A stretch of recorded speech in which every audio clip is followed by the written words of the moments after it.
Welcome to Tower Talk, Episode 5. I'm Shank, this is Coda, and today we're going to be discussing the TWAB, the updates to the Vanguard seasonal rank and reputation system, and then we're going to be having a discussion that's going to be addressing how the artifact and power leveling has been affecting the gameplay loop for Destiny. So we can hop right into it. In the last 2 or so seasons, we have noticed that both the Drifter and Shax, for Gambit and Crucible respectively, have switched to a new system in which you rank up the seasonal vendor instead of using tokens, which were introduced when D2 first started. And you essentially are able to earn upgrade materials, enhancement prisms, ascendant shards. You can earn the... You get 1 shard per... Shard, singular. Yeah. Yeah. I do kind of wish that was more generous. But I don't want the exotic at the end. Just make it always a shard. Yeah, I think that would be a better balance because there's so many ways to farm exotics. Plus, Xur is a thing, so it's just I don't think it's necessary. But anyways, in the TWAB, we found out that this time around, or next season, I should say, we are going to be getting a new system implemented for strikes, which honestly I feel is long overdue. It feels antiquated because Gambit and Crucible are already updated. Do you like the new system compared to the old system? I feel like it's a pretty commonly well-perceived thing, but I mean, ask first. It gives more incentive into the playlist beyond stockpiling for, like, when a new weapon came out, like, for instance, the Frozen Orbit from Crucible. I couldn't use my 10,000 tokens I have to just get me one of those. I actually had to play the playlist, which is nice, because a lot of us Destiny players are hoarders. Like, I have 5,000 Vanguard tokens that I need to go turn in still. Make sure you guys go turn those in before the end of the season. And those... I'm the same, just to be clear. I hoard them for no reason because there's nothing I actually need. Basically, all we're doing at this point is converting them into legendary shards. Right. Unless you get a roll of a weapon you really like. Which I kind of wish I could just dismantle them into the legendary shards that a weapon would give me anyways. Just save me some time here, Bungie. This is your penance for deciding to hoard everything. But I like the option. I said it already. I just want to send it shards for every reset, not the exotic, because it's gonna be like another roll of Dune Marchers or the Merciless or something I don't want. You know, it's like that's what Xur is for. Actually, those exotics can't drop as weapons anymore. It's always armor, because you can just pull them from collections. Right, that's true. That's so pretty good they idea. realized that it would be a bad idea to drop weapons that you can just buy out of your collections tab, anyways. But yeah, I feel like an Ascendant Shard at the end of every reset of rank is the way to go. I mean, so. While we're discussing that, it looks like they're going to be retiring the name Infamy and Valor for Gambit and Crucible, respectively. Right. Glory's just sticking going to be around. calling it, yes, and just going to be calling it Crucible Reputation, Gambit Reputation, and Vanguard Reputation. I think I'm okay with that. I think the names are going to stick anyways. Right. I mean, it's pretty straightforward. There's Trials also is getting their own reputation, not this season, but in the coming seasons, they mentioned. I don't know why they aren't just putting this all together all at once. Was that in the TWAB? TWAB? That was in the TWAB. Oh, yep. I missed that. I think that's a good idea. Yeah. I think, aside from the exclusive weapons, there needs to be some more incentive to get people into Trials, because then we would beat the population of hackers by having people play. I've always been against this, but I'm starting to feel like there should be 2 Trials playlists, or not 2 Trials playlists, but like I don't want to have to form a fire team to go in. As somebody who's not good at PvP, you want to like a freelance, right? Because they've done that with Iron Banner and it'd be nice if there was a second playlist, like a freelance Trials of Osiris. Even if they were to match you with people who are pre-made teams, you know going in that you're just going to randomly get assigned to team members. That way I could work on my bounties without having to feel like, for instance, if I grabbed you and Ace or you and Benny or whoever to go into trials, I don't have to feel like I'm being the drag on that team. I'm the reason why people aren't getting their bounties done. And I know there's other people like me who just aren't as good at PvP. I totally agree. A freelance trials would be really nice, especially because they've done it with Iron Banner and the regular competitive playlist. And the main reason why I think they haven't done that is because of population problems. So maybe this will help lead to that by giving more incentives to increase the population. Right. And that's why I said they should probably, even if you queue up for the freelance, it should still merge you into the regular playlist. It's more just a way for if I want to get on by myself and work on my Trials of Osiris, then I queue into that separate playlist where I'm able to get in and just work on bounties and not expect that I'm going to go flawless because I'm getting randomly matched with two other people and not communicating. Right. I think that would actually help boost the player numbers, which I think is the biggest issue well, besides cheating, I think player numbers is the biggest issue in trials. Right. So back to the Vanguard reputation discussion, it looks like, and this is actually an overall thing, they're removing win streak bonuses in exchange for activity streak bonuses. Right. So they looked at it and they're like, the difference between ranking up fully if you won every game and you lost every game. Like, what is the difference gap? And it was like a 4 times difference of like how long it would take you, which doesn't feel good if you're somebody that's just going into play, Crucible not to win but to just play. So they're making it be in the activity. You will still get win streaks, but though the difference is now only a half or 2 times difference between if you're winning every game or losing every game. Right. And it does state that Guardians can leave matchmaking, snag new bounties at the tower, go to the Postmaster, or go to the Helm, and then re-enter the same playlist, and you get to continue your activity streak bonus. I think this is a great change, personally. I do hope that Glory, the competitive PvP, and Trials, you have to win in order to get that. I hope they keep the way it is, because you should be going up if you're in competitive 4 times faster if you're winning every match, because that's why you're in competitive. You're in there to compete. But for just a casual playlist, I think this is a much better incentive to keep people playing the same thing. That's part of why nobody wants to do Gambit. It takes so long once you're at the top tier, right before you reset. It takes so long if you're losing your games, to reset. So I'm actually going to say I kind of hope that Trials should, of course, be you have to win. But for competitive, I'm going to say I still hope it's only the 2 times or whatever. Simply because the competitive playlist, aside from the name of competitive playlist and the glory ranking, doesn't matter. It's basically a dead playlist as it is. There's no reward or anything in it, aside from the titles. The Unbroken Seal is still behind it. That's the only thing. And the only reason I don't have Unbroken is because I don't want to get to 55 3 times. Right, but essentially what you're arguing is that they should reduce the prestige of that seal. No, they can keep the prestige, but that's the only thing. There should be more rewards within that. Okay. Maybe so let me rephrase what I just said. Yeah. By making the change that you're suggesting, it will be easier to get to 5,500.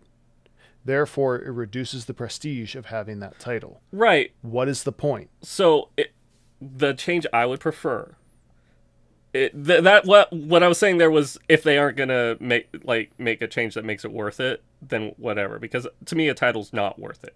Because I'm not gonna put it on most of the time. I like my chosen title. But to me, what would make it worth it is the competitive playlist is basically the Nightfalls of the Crucible. What do Nightfalls have compared to regular strikes? They have their own special weapon loot pools with adept versions of those weapon loot pools in the Grandmaster tier. Well, I think the argument there is that trials should give you glory, right? That would be better, because then I go then flawless it's in comp. trials. It's comp during the week, and it's trials during the weekend. Right. That would be probably much better, but they aren't doing that. So why not why not make an adept version of, say, the Frozen Orbit or the Survivor's Epitaph, these Crucible specific weapons. Make an adept version, that's a great put idea. Those in the competitive. That would be I think that's a great much idea. better. I think adept weapons is one of the better things they've implemented. Just giving you those stat bonuses plus mods that are slightly better. It's nothing game breaking, but it does extend the playtime in a natural way. You want the best version of that gun with a good roll, you go into the playlist and you actually play. The other thing to argue is that, so currently the issue with adept trials weapons is that you have to go flawless for one chance at unlocking an adept trials weapon. It could have the worst roll on it. You don't get it. You have to go flawless again to get another chance at it. Whereas with Nightfalls, you just keep running the Nightfall, and with the Crucible, you just keep running the Crucible. But the stats typically on the Trials weapon do make up for that. Like, they are without a doubt the best in their league. The Adept Sniper for Nightfall, it's good in PvE, but I've Soul's better in PvP and PvE, in my opinion, if you get the right roll on it. I guess I don't want to take away from the uniqueness of adept weapons, but currently I feel like the Trials adept weapons, even for people who love playing Trials and play PvP all the time, it makes it difficult for you to obtain a great roll of the adept version. Right. But hey, I mean, a Grandmaster Nightfall takes 45 minutes. How long does a Trials card take? It can take like 2 hours. 2-3 hours. Yeah, if you're doing still good. only get one chance. Yeah, if you're great. Yeah, if you're with Ace. If you're with Ace.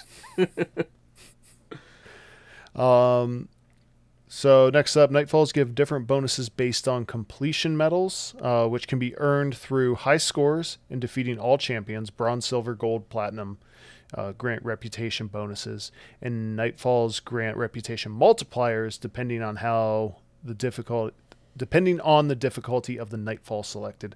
I think this is a great implementation.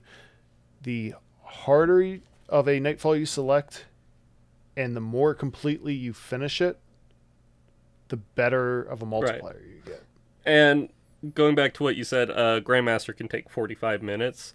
I'm hoping that then that scales to that's 10 Crucible matches or 12 Crucible matches, worth of reputation bonus. So that way, strikes become the easiest one to grind out if you're good at PvE, to get the max tier of reputation, leaving you the other two to do in the background. Yeah. Well, and I agree. And with this change, I do see it as they make it so easy to grind PvE stuff and increase that bonus. I think they realized they needed to reduce the strain of grinding up reputation in PvP and in Gambit, because Gambit, like we talked about before, Gambit is horrendous once you get to the higher ranks. Yeah. Mythic and Legend are just horrifying to be in because you either get 200 or 300 for a win or 20 for a loss. Right. And you're going up against people that are also really trying to win at that point. It's oh no. Is the matchmaking like that in Gambit? I believe it is. I believe it's based on reputation rank, because it certainly seems very easy for the first few missions. I'll go on a like 10 win streak get to Mythic, and then it's like, oh, they know the hacks on that team. They know how to burst down a boss, and I'm not going to be able to do anything. This is an entirely separate conversation we can have just about Gambit and the issues Gambit has, but people who complain about that complain that people are cheesing Gambit. It's they're being it's not cheese in Gambit. Right, it's extremely optimal. I'm not upset about it, but it does feel bad going on a 10 win streak, and then my teammates are like blueberries that just learned how to shoot a gun, and the other team already has their prime evil out. It's like, oh, you know what? I just had a thought. What if they brought back Gambit Prime, which dropped adept versions of the Gambit weapons? Yes, please. And I want Adept Prime back. Mods, the armor that it drops, instead of it being like you can, I want the Gambit armor back. Mods. I want the Gambit Prime mods back. Even if they have to rework it somehow. Right. But even just offering adept versions of the Gambit weapons, I think would be enough to get people back in there. Everybody wants a good bottom dollar. I saw a great meme. It was how Bungie came up with the invasion portals. And it was like a whiteboard and said, ketchup mechanics for the winning team. For the winning team. I saw that one too. I was just like, oh, what were they thinking? It's true. What were they thinking? Like, that needs reworked. If you're ahead, you should not be able to invade that frequently. Like, instead of whenever you get 25 in, you get to go and invade. When you get 25 in, they get to invade. That's how that should work. I mean, honestly, because it feels like there needs to be a mechanic for stopping momentum. I think that's the biggest issue with Gambit is if one team gets momentum, it can just end the game right there because you pile on invaders, not champions. We're going too far into Gambit, I feel. This will be a different video. Tune in. Okay. Pause. We'll talk about Gambit later. Except for this. We are also opting to update seasonal challenges, removing things like In It for Infamy in favor of challenges to earn the ritual weapons as rewards. So, yay. Thank God. What does it mean by the ritual weapon? Not the seasonal weapon. Is that the individual Frozen Orbit is a ritual weapon, or? No, I think it's so for this. It's not plug one. It is Null Composure fusion rifle. Null Composure. You know how Null Composure has the quests to complete for Gambit, Crucible, and Vanguard to get skins? The skins. My guess is it's going to remove In It for Infamy for obtain the Gambit skin for Null Composure. Because I didn't think those were called ritual weapons anymore. Those are called seasonal weapons. I don't know. They were pinnacles. They were rituals. I'm not keeping track of that anymore. It is the seasonal weapon. You complete a ritual to go in and finish. I don't know. But not the one on the moon. That's a different ritual weapon that you can get. Yeah. It's a naming convention that really has no bearing. It's available just during that season. So I hope you played during that season. Or can you go back and get those? I don't know. I always get them in the same season. I believe as long as you have you have to pick up the quest, but as long as you have the quest, you can complete them whenever. Yeah. Okay. So I'm just glad they're getting rid of In It for Infamy. It's what everybody complained about. It's why nobody plays Gambit except for the week In It for Infamy comes out. So that's enough Gambit. Let's go back to Nightfalls because this was supposed to be a Vanguard. It's supposed to be a Vanguard related discussion.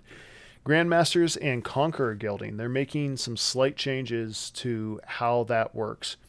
Currently, and then this was a complaint Benny and I had that we were talking about, you can guild Conqueror for a total of 3 weeks because you need to go through and do a completion of each Grandmaster for that season, and it starts on week 7. Right. Which means that 7 weeks plus the 6 to get it there's only 3 weeks left if you're in a standard length season. Right. If you play also every week. So, and this is their exact wording, while we still believe that starting week 7 gives Grandmasters a nice seasonal cadence, waiting until the final 3 weeks of the season to guild no longer feels correct. A Grandmaster catch-up node will be available at the same time that Grandmaster difficulty is available, so long as you have the Conqueror title but have not yet gilded it in the season. Each Grandmaster Nightfall will be available if the fire team leader has not completed the gilding triumph for that strike during the season. So it's going to be fire team leader based, and essentially all of them are going to be available on week 7. Mm-hmm. But they will disappear in relation to which ones the fire team leader has completed. Mm-hmm. So basically everyone takes turns swapping into do Lake of Shadow, right? Well, but the issue is that you will, like, somebody will have completed Lake of Shadow, like, on your fire team. Like, right, but they just can't be the fire team leader. Right, and then but you the just issue swap is in 5 other people. So say it was me, you, and Benny. Once all of us have completed it, it's going to drop off for all of us. Right. It's not just when you're the fire team lead. I just want to joke about Lake of Shadow because you're trying to joked holes. About Lake of Shadow in their own. Where was that at? It's like towards the bottom. Just pull it up, but it said something along the lines of, we want you to have to complete the weekly strike for loot and not just farm Lake of Shadows scratched out, the easiest strike for rewards. So yeah, I get it. And I think it makes sense. It allows everybody to guild their titles. And here's the issue. Like, say I was really busy last week working afternoon shifts, and everybody completes, we'll call it Lake of Shadows because that's what we're memeing on right now. If I come back and I'm the fire team lead, I can grab 2 people and launch us into Lake of Shadows, even though you guys have it completed. Right. It's only once everybody has it completed that's no longer available, and then it's just whatever the weekly Grandmaster is. I think that's a very good compromise, and it also allows you to flex your Conqueror title for more than 3 weeks. It also means that, like, say you have the Conqueror title, and you haven't gilded yet, and I don't have the Conqueror title. I can join on you, and we can go and hit every Grandmaster. Get me Conqueror, guild your Conqueror. Possibly. I don't see any reason why not. I think as long as... Right. I think as long as the fire team leader... it goes off with the fire team. I hope it doesn't lock us out. Right. Because that would be dumb. Do you have Conqueror? I don't. Okay. So next season we can test this. We might be able to get it for you in 1 week. We could stream it. Yeah? You guys want to see a stream? Hey. Look down there. Get Coda's Conqueror title.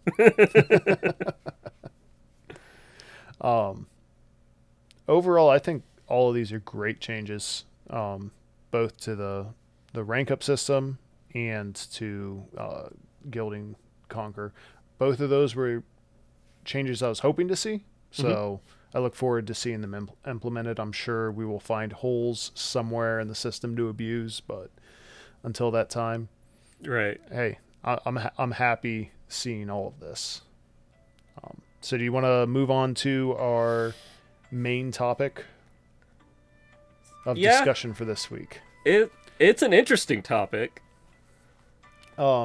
So just full disclosure, I got the idea of this from Paul Tassie's YouTube channel, but I thought it was something that would be nice to discuss, especially with the discussions we've had as a raid group regarding power level and artifact power. And whether the system that's been out for 2 years now, I think the first one was with Shadowkeep, right?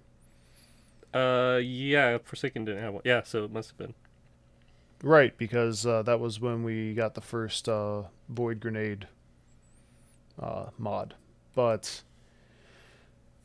is it an outdated, antiquated system?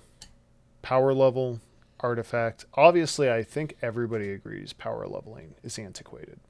Yeah. What do you think? Yeah, I think that it definitely served a purpose when Destiny first came out, being able to increase your light. You know, Destiny 2, it served its purpose.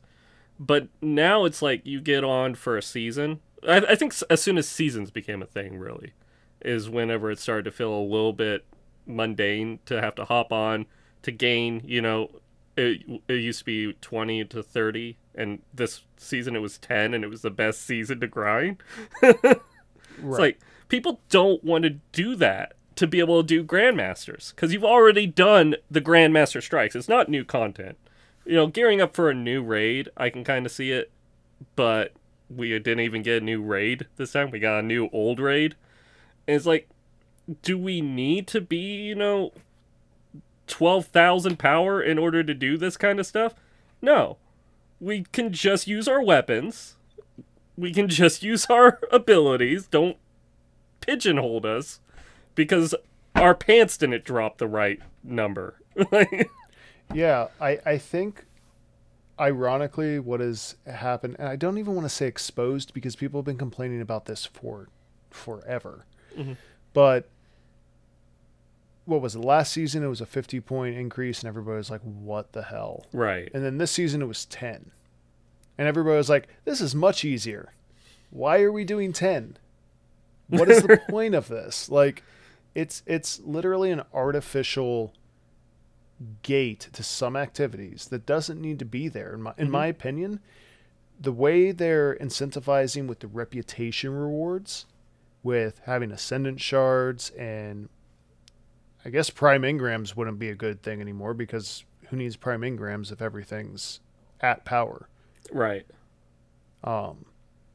But having infusion materials, having maybe Eververse engrams instead of prime engrams, and I know that would go against their Eververse is king, and they need money for everything because they're a small independent studio. Mm-hmm. But I guess the way I'm looking at it is, what is the point of increasing the light level or power level? You can tell I played D1. The power level at all. I don't even understand the difference between light and power. Releases. It's the same thing. Yeah, maybe with yearly releases, I could see just increasing, I don't know, to flex a bigger number, or to say like, okay, these enemies are much more lethal than the enemies you fought last year. So because there is that nice thing of going through a big campaign and everything hits you like a truck. That first time you did, what's the one with Belmont? The strike with Belmont, the new Europa strike, Glassway. Glassway. Do you remember the first time you did Glassway? Castlevania. I was like, Belmont's from Castlevania. No, the first time you did Glassway, it was intense. Mm-hmm. And the second time you did Glassway was cake, because by that point your light had gone up. Right, and then you did Glassway as a Grandmaster, and then it's not cake anymore. and then you're like, why do I hate myself? Because that's how it feels when you're doing that as a Grandmaster. I think they should just stop doing light level increases except for on expansion releases. So personally, I kind of... There's a lot that like feels bad with power level increasing. For instance, whenever you're leveling and you get a God Roll weapon drop, that's 3 power under your maximum. So it's like, oh, I guess I'll just put that in my inventory and hold on to it until I can increase it or something. Maybe I'll get lucky and another version of it will drop or something. Or I'll have to use a freaking upgrade module, which takes a core from me to go buy if I don't get lucky and like have a finest matter weave or whatever to make them drop. That was going to be another point I was going to bring up. It would completely invalidate the upgrade module, but I think that's fine. Yeah, those don't need to exist, honestly. It used to just cost Glimmer to infuse. It still does if you get the same copy of the weapon. Just make it cost Glimmer. We don't spend Glimmer much anymore because we don't have to do that for our armor customization anymore. You don't buy bounties, do you? I'm constantly short on Glimmer all the time. When I'm going into an event, I buy bounties, but not all that much anymore, honestly, because I'm already leveled. Right. So we're in agreement about power level. It doesn't really need to be there. And the only things that you would want to keep it for are the antiquated systems like those upgrade modules that solely exist to prop up the old system. Right. I mean, I kind of wish that your character leveled. You used to level your character like up to like 20, I think was the high. Your like. And as you leveled, you unlocked the abilities of your subclasses through the story. But I like the new subclass system better than the old subclass system. Yeah, but maybe they could do something to like combine that. If they want to give you like some artificial leveling, just don't tie it to our weapons and gear, is what I think. Right. But then I'm also looking from an MMO perspective, because I play 14, and they have item level, and it's kind of the same thing. But at the same time, we also now have transmog. But here's the issue. We're getting the exact same weapon drops. It's not like 14, because in 14, every axe plays the same on Warrior. That's what I was thinking. Maybe they could make it's all cosmetic. It's just an increase in your stats. Right. It isn't like a FPS like Destiny where each individual stat matters, the role you have matters. I think that's where people need to separate this from a usual MMO type of game. Right. So what if they made it to where your character leveled, like you got XP for killing and whatnot? I mean, people just abuse that at the Shadow Thrall, but they already do that anyways. Maybe you gain XP for all these expansions and whatnot up to like level, let's say we're level 80 now, and we can equip level 80 weapons and whatnot. Like, there's a level 70 gnawing hunger, and then we get a level 80 gnawing hunger. It's kind of the same thing, I guess. It sounds like the same version. It sounds like the exact same thing with an extra step. Yep. The only way I could see that working is, I guess it would be what the seasonal artifact is. But the seasonal artifact would need to be capped. Mm-hmm.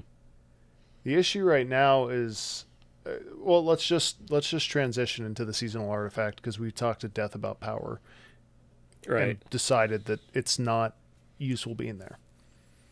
Is the seasonal artifact power leveling necessary?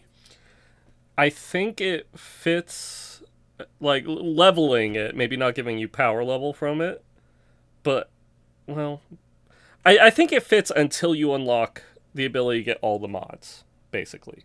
And then beyond that is unnecessary. And the only reason why I say it should affect your power level to get those mods is because it does help fill out your number while you're getting the gear to fill out that number, you know? Like, okay, which I agree with. Yeah. In the current system, it does have a role. But if you get rid of the power level system and all you have is the artifact system, does a power level need to be connected to it? I would argue no, because the reason you want to level up your artifact is for those really sweet mods that they have that change the way you play from season to season. I would not be rolling with 2 grenade launchers if grenade launchers weren't heavily pushed in the seasonal artifact. Do you think when we get the artifact for the season, then we should just have all those mods, and that's what's special about the seasonal artifact, is that it gives us those mods? I think a nice compromise would be to level your season artifact up to full. You power it up by doing bounties. Or by doing the seasonal activity. No, because the seasonal activity itself, yes. But that has its own leveling system with the gauntlet or the hammer. But you could tie it together, maybe. I kind of like them as separate. They're separate things. One helps you with the seasonal activity and with the seasonal content. The other is for playlist content and all around play, but it affects your champion guns. It affects different ways to buff and debuff enemies, different ways to break the game for a season. Right. I think of Throne Cleaver right now, and it's very clear, or at least I hope it's clear, that they're not going to nerf that at this point. Which means Throne Cleaver won't be fantastic next season. But for this season, it is the season of Titans going bonk. It is fantastic. So, at least for a Titan. This is an idea that I don't I don't like, but I'm going to propose it. What if we got to keep the seasonal artifacts and we could like swap between them throughout? Like, if you played last season, you get to keep that artifact. Play this season, you get to keep this artifact. Only up until you unlock, like, as far as you unlock, perhaps. And then, like, it gets set in stone at the end of each season. I don't know. I like the idea in concept, but in practical use, it would break an already broken game. Yeah, it would 100% ruin the game.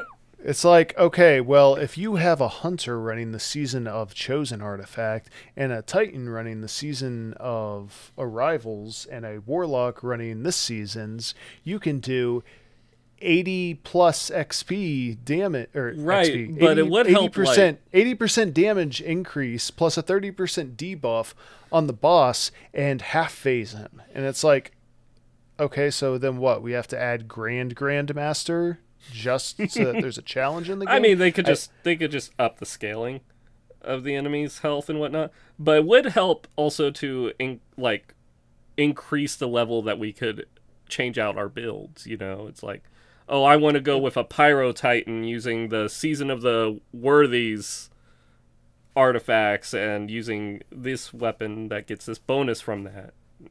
See, I think a better solution would be for them to do what they said they were originally going to do, which is introduce these mods into the regular mod pool if they find a good use for them.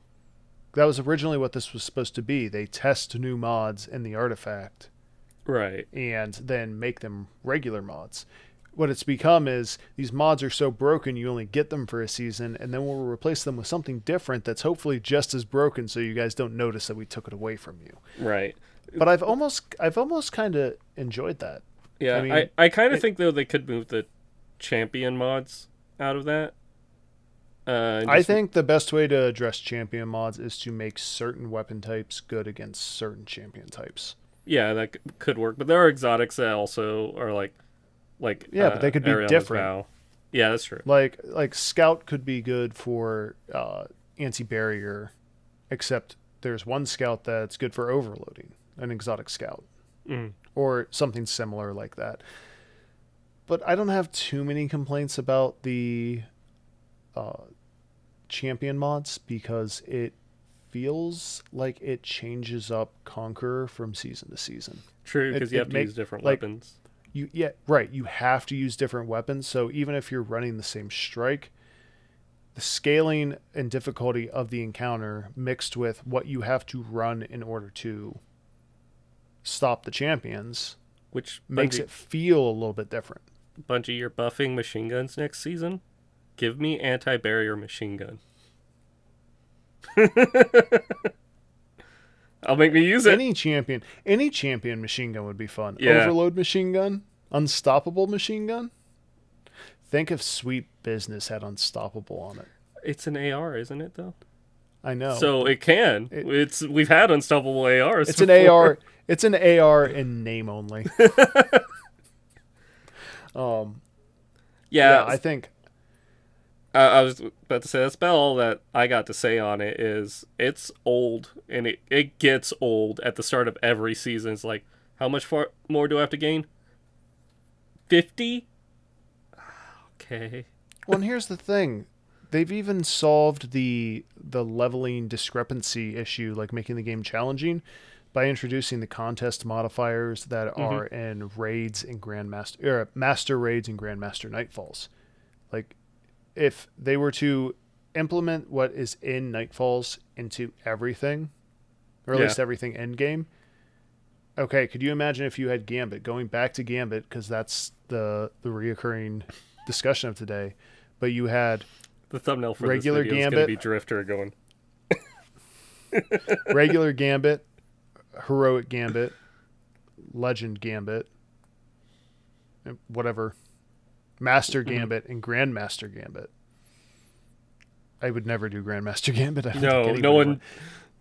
But my point is that power delta, that skew, it could be just, it's the enemies are +5. The enemies are +10, plus there's a modifier. The enemies are +15, but there's 3 modifiers. The enemies are +20, but there's like 8 modifiers plus match game, but you get infusion materials, you get whatever out of it. You make the rewards equal to the challenge that you're going into. It can increase your rep faster with the new reputation systems. Right.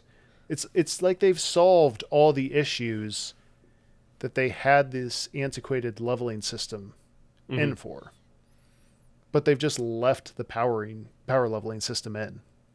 So I agree. I mean, I just kind of feel like at this point we could do away with it. Everybody would be happier. More people would play.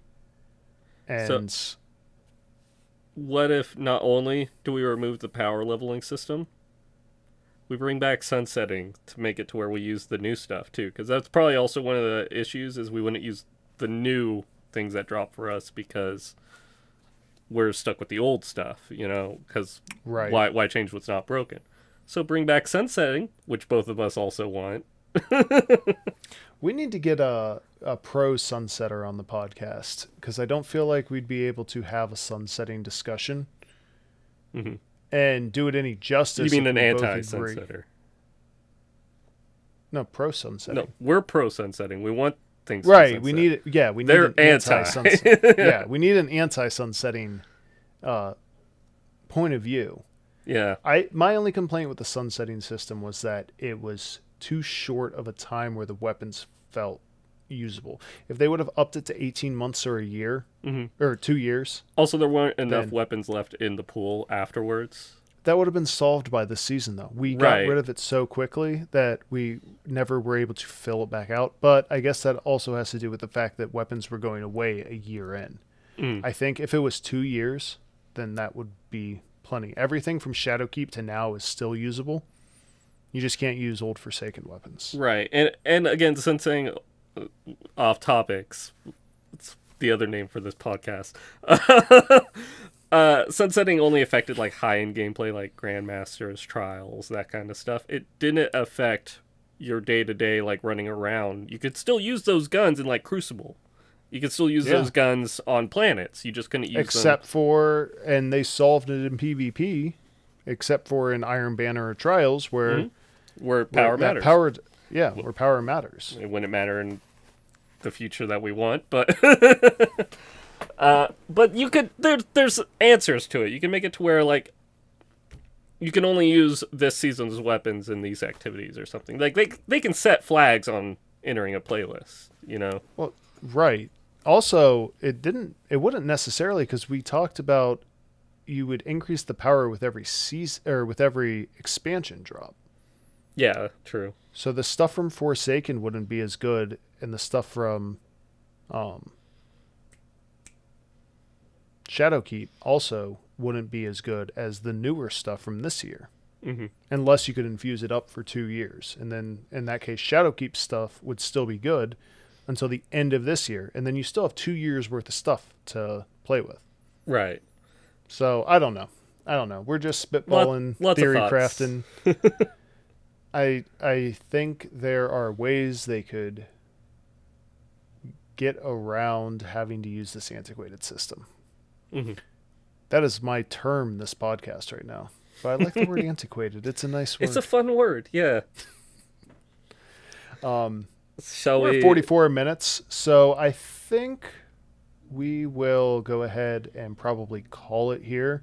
All right. There is some news that we will end up discussing either separately or we'll discuss it next week regarding a possible crossover event. Yeah. But we will leave that for another discussion. The crossing over. Any last words, Coda? Genshin Impact, Destiny crossover. Shoot me, God. Yeah, it's interesting how we've gotten to here in Destiny. I feel like these weren't things that were even like on the borderline of people's complaints back in D1, but these are on the forefront of like what's slowing the game down. And I might want to look at some of the other games in the genre, like Warframe and I guess The Division, and see how they are doing their progression, and see what they're doing that's different, we might get more ideas also from that. Yeah. I mean, as somebody who's played both of those games, the progression system doesn't feel quite as good. Oh. I like their... You know what? No. We'll have that discussion later. This was episode 5 of Tower Talk. I'm Shank. That's Coda. Follow us on Twitter, YouTube, Twitch, yada yada yada yada yada yada. We'll see you guys next week.